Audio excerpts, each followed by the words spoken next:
बिस्मिल्लाहिर्रहमानिर्रहीम। अस्सलाम वालेकुम। भेड़िया और ममीना। बच्चों, उस भेड़िए के बच्चे की कहानी तो आपने सुनी होगी जो नदी पर पानी पीने आया था। वहाँ से कुछ फासले पर एक भेड़िया भी पानी पी रहा था। अभी उस बच्चे ने चंद घूंट ही पिए थे कि भेड़िया उसकी तरफ आया और बोला, तुम पानी गंदा क्यों कर रहे हो? देखते नहीं मैं पानी पी रहा हूँ।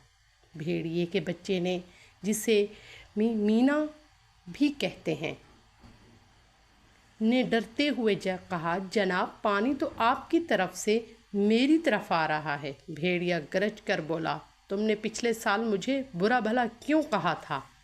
जनाब, पिछले साल तो मैं पैदा भी नहीं हुआ।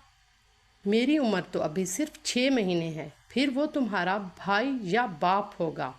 भेड़िए ने कहा और मेमीने पर हमला करके उसे खा गया। लेकिन बच्चों, ये कहानी उस मेमीने की नहीं, उसके छोटे भाई की है, जो अक्सर अपनी माँ से अपने बड़े भाई के बारे में पूछा करता तो माँ उससे ये कहानी सुनाती और साथ ही ताकीद करती कि नदी पे पानी पीने ना जाना।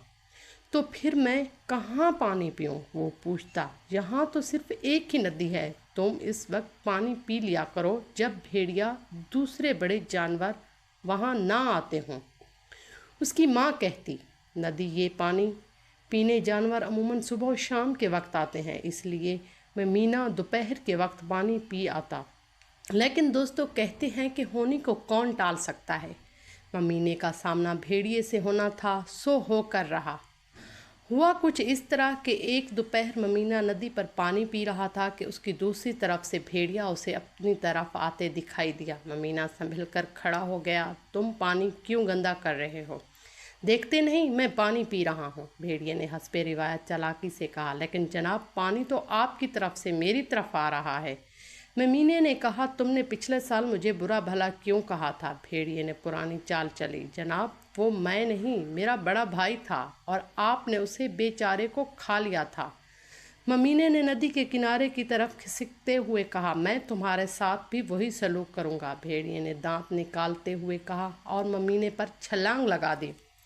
ममीना जल्दी से एक तरफ हट गया और भेड़िया उड़ता हुआ नदी में जा गिरा। बरसात के दिन थे, नदी बहुत तेज़ी से बह रही थी। भेड़िए ने तैरकर किनारे पर आने की बहुत कोशिश की, मगर पानी का तेज़ बहाव उसे दूर बहा ले गया। देखते ही देखते भेड़िया पानी में डूब गया। छोटा ममीना आराम से चलता अपने घर पहुंच गया। माँ, मैंने भेड़िए को पानी में गिरा दिया, उसने अपनी माँ से कहा और फिर सारी रुदात सुना दी। माँ ने हैरत और खुशी से उसकी तरफ देखा और फिर आगे बढ़कर अपने बहादुर बेटे का मुंह चूम लिया। बच्चों, बहादुरी से काम करना चाहिए, दुश्मन के साथ डटकर मुकाबला करना चाहिए। इस कहानी से हमें यही सबक मिलता है।